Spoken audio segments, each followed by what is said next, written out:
अस्सलामुअलैकुम, ये है उर्दू पॉइंट और प्रोग्राम में मैं हूं उमर खताब। सबसे पहले हम बात करेंगे फवाद चौधरी के बयान के हवाले से।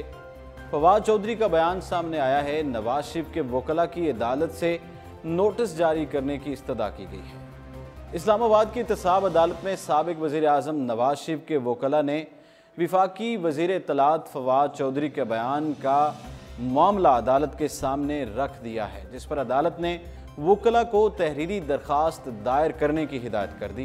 विफाकी दारुल हुकूमत की एहतसाब अदालत में जज अरशद मलिक ने नवाज शरीफ के खिलाफ फ्लैगशिप रेफरेंस की समाअत की। इस दौरान नवाज शरीफ के वकील ख्वाजा हारिस और जुबैर खालिद ने फवाद चौधरी के बयान की तरफ तवज्जो कराई।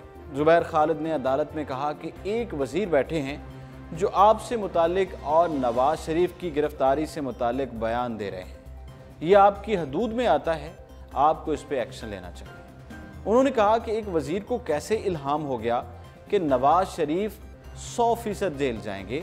उनके पास कौन सी ऐसी जादू की चिड़िया है या उन्हें कोई ख्वाब आता है? कैसे उनका ये गुमान है? वकील का कहना था कि इस बयान का नोटिस ना लिया गया तो अदालत के लिए भी मसला बनेगा। इस पर जज अरशद मलिक ने इस्तफसार किया कि क्या वजीर ने आम फहम बात की या ख़ास तौर पर अदालत से मुतालिक कोई बयान दिया है। जज अरशद मलिक ने कहा कि कोई जो मर्जी कहे, फैसला अदालत ने करना है। आप अभी जिर्रा शुरू करें, इस बयान को देखते हैं कि क्या करना है। इस पर नवाज शरीफ के वकला ने इस्तदा की कि अदालत फवाद चौधरी को फौरी तौर पर नोटिस जारी करे, जिस पर जज अरशद मलिक ने वकला को तहरीरी दरख्वास्त दायर करने की हिदायत कर दी। साथ ही अदालत ने हिदायत की कि दरख्वास्त के साथ अखबार का वो तराशा भी मुंसलिक किया जाए। अगर फवाद चौधरी को नोटिस जारी करना पड़े तो करेंगे। वाज़ेह रहे कि गुज़िश्ता रोज़ विफाकी वज़ीर इत्तलात फवाद चौधरी ने मीडिया से बात करते हुए एक सवाल के जवाब में कहा था कि नवाज शरीफ 100% दोबारा जेल जाएंगे। उन्होंने कहा था कि केसेस आपके सामने हैं। हिल मेटल केस के हक़ाइक़ सामने हैं, जिसमें नवाज शरीफ दुबई एक FZ ही कंपनी के चीफ एग्जीक्यूटिव ऑफिसर हैं। फवाद चौधरी का यह भी कहना था कि यहाँ वज़ीर आज़म कहते हैं कि चोरों और डाकुओं को नहीं छोड़ेंगे तो अपोजिशन हुकूमत के खिलाफ खड़ी हो जाती है। फवाद चौधरी के इस बयान को बाद अज़ां मकामी अखबारात ने भी शाया किया था, जिसका मामला अदालत में उठाया गया। याद रहे कि 6 जुलाई को शरीफ खानदान के खिलाफ नैब की जानिब से दायर एवन फील्ड रेफरेंस का फैसला सुनाते हुए इस्लामाबाद की एहतसाब अदालत ने साबिक वज़ीर आज़म नवाज शरीफ को 10 साल, उनकी साहबजादी मरियम नवाज को 7 साल, जबकि दामाद कैप्टन रिटायर्ड मोहम्मद सफदर को 1 साल कैद बामुशक्कत की सज़ा सुनाई थी। एहतसाब अदालत के जज मोहम्मद बशीर ने नवाज शरीफ पर 80 लाख पाउंड, 1 अरब 10 करोड़ रुपए से जायद और मरियम नवाज पर 20 लाख पाउंड, 30 करोड़ रुपए से जायद जुर्माना भी आयद किया था। 19 सितंबर को इस्लामाबाद हाई कोर्ट ने एहतसाब अदालत की जानिब से सजा देने का फैसला मुअत्तल करते हुए उनकी रिहाई का हुक्म सुनाया था। Money laundering case chief justice ने वजीर आला सिंध को तलब कर लिया है। चीफ जस्टिस ने GIT की जानिब से अदम तावन की शिकायत पर वजीर आला सिंध मुराद अली शाह को सुप्रीम कोर्ट रजिस्ट्री में तलब कर लिया है। सुप्रीम कोर्ट कराची रजिस्ट्री में सिंध मनी लॉन्ड्रिंग केस की समाअत के दौरान मुश्तरका तहकीकाती टीम की जानिब से रिपोर्ट अदालत में पेश कर दी गई। समाअत के दौरान GIT के सरबराह एहसान सादिक और दीगर मेंबरान भी कमरा अदालत में मौजूद रहे। चीफ सेक्रेटरी ने अदालत को बताया कि हमने तमाम रिकॉर्ड GIT को दे दिया है।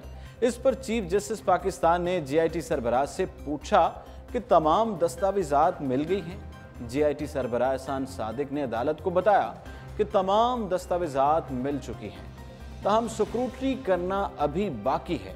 तहकीकात में मदद पर हम अदालत के शुक्रगुजार हैं।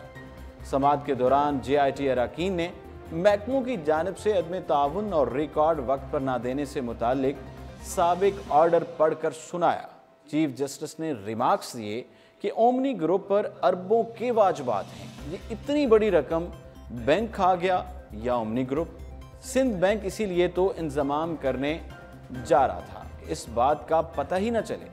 उन्होंने मजीद कहा कि जब तक एक एक रिकॉर्ड GIT को नहीं मिल जाता, हम कराची ही में बैठे हैं। इस मौके पर जेआईटी की जानिब से अदालत को बताया गया कि ओमनी ग्रुप पर मजमूई तौर पर 73 अरब का कर्ज है। जस्टिस साकिब निसार ने कहा कि वजीर आला सिंध को कहें कि मुझसे चैम्बर में आकर मिलें और कहा कि मैंने वजीर आला सिंध को समन जारी नहीं किया है। वजीर आला को ताउन न करने की शिकायत पर चैम्बर में मुलाकात के लिए बुलाया है। आज नमाज जुमा के बाद एडवोकेट जनरल सिंध ने वजीर आला की तलबी के मामले पर अदालत को बताया कि वजीर आला सिंध शहर में मौजूद नहीं हैं और लाड़काना जा रहे हैं। एडवोकेट जनरल की आगाही पर चीफ जस्टिस ने वजीर आला सिंध मुराद अली शाह को कल अदालत में आने की हिदायत कर दी है और कहा कि वजीर आला कल मेरे चैम्बर में मुलाकात के लिए आए। चीफ जस्टिस ने कहा कि जब तक एक एक रिकॉर्ड जेआईटी को ना मिल जाए कराची में मौजूद हूँ। जस्टिस साकिब निसार ने कहा कि ओमनी पर 23 मिलियन के वाजबात हैं, ये 23 बिलियन कहाँ गए। चीफ जस्टिस पाकिस्तान ने यह वाज़ेह किया कि गोदाम और बैंक का रिकॉर्ड भी चेक किया जाए। फाइनल रिपोर्ट का जायजा लेने के बाद ओमनी से जवाब लेंगे। जस्टिस मियां साकिब निसार ने कहा कि जेआईटी की जानिब से दस्तावेजात ना देने की शिकायत की गई थी। अब तमाम सेक्रेटरीज ने मुकम्मल तावन करने की यकीन दहानी कराई है। जो अदालती अहकामात पर अमल दरामद नहीं करेगा उसके खिलाफ सख्त कार्रवाई होगी। लिहाजा जेआईटी से ये ताउन जारी रखा जाए। दौरान समात जेआईटी को हुक्म दिया कि 70 बिलियन रुपए के लोन की मुकम्मल तहकीकात की जाए। इसमें मुल्जिमान के खिलाफ सख्त एक्शन लिया जाए, किसी किस्म की नरमी ना बरती जाए। एडवोकेट जनरल सिंध ने अदालत को बताया कि जैसे जैसे जो रिकॉर्ड मांगेंगे हम प्रोवाइड करेंगे। जाली बैंक अकाउंट केस FIA जाली बैंक अकाउंट्स के जरिए मनी लॉन्ड्रिंग की तहकीकात कर रही है और इस सिलसिले में ओमनी ग्रुप के सरबरा अनवर मजीद और निजी बैंक के सरबरा हुसैन लवाई भी FIA की हिरासत में हैं। तहकीकात में जब तेजी आई तो कई जाली अकाउंट्स मंजरे आम पर आ गए, जिनमें फालूदे वाले और रिक्शे वाले के अकाउंट सरे फहरिस्त हैं, जिनसे करोड़ों रुपए निकले हैं। कितनी हैरान कुन बात है। मुल्क में बड़े बड़े बिजनेस ग्रुप टैक्स बचाने के लिए इस तरह के हथकंडे इस्तेमाल करते हैं, अकाउंट्स खोलते हैं। ऐसे अकाउंट्स को ट्रेड अकाउंट्स कहा जाता है और जिसके नाम पर यह अकाउंट खोला जाता है उसे रकम बतौर मुआवजा भी दी जाती है। ऐसे अकाउंट सिर्फ पाकिस्तान में ही खोले जाते हैं और दुनिया के दीगर हिस्सों में ऐसी कोई रिवायत, ऐसी कोई मिसाल मौजूद नहीं है। जाली अकाउंट्स केस साबिक सदर आसिफ जरदारी की अबूरी जमानत मंजूर हुई थी।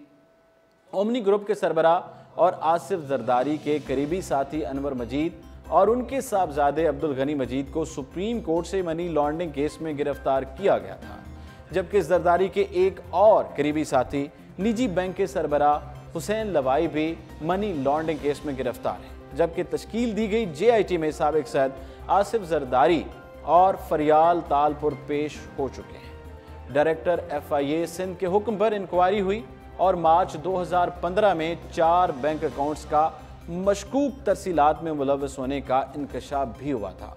हुकाम ने बताया कि तहकीकात के बाद ऐसा महसूस होता है कि जो रकम जमा करवाई गई है वो नाजायज़ ज़राए से हासिल की गई है। इन तमाम तहकीकात के बाद जाली अकाउंट्स और मनी लॉन्ड्रिंग का मुकदमा दर्ज करने का फैसला किया गया। ओमनी ग्रुप के मालिक अनवर मजीद और सिमेंट बैंक इंतज़ामिया पर जाली अकाउंट्स और मनी लॉन्ड्रिंग का मुकदमा किया गया, जबकि दीगर अफराद को मनी लॉन्ड्रिंग की दफ़ात के तहत इसी मुकदमे में शामिल किया गया। इसके साथ ही अपने मेज़बान उमर खताब को इजाज़त दीजिए और आप देखते रहिए उर्दू पॉइंट।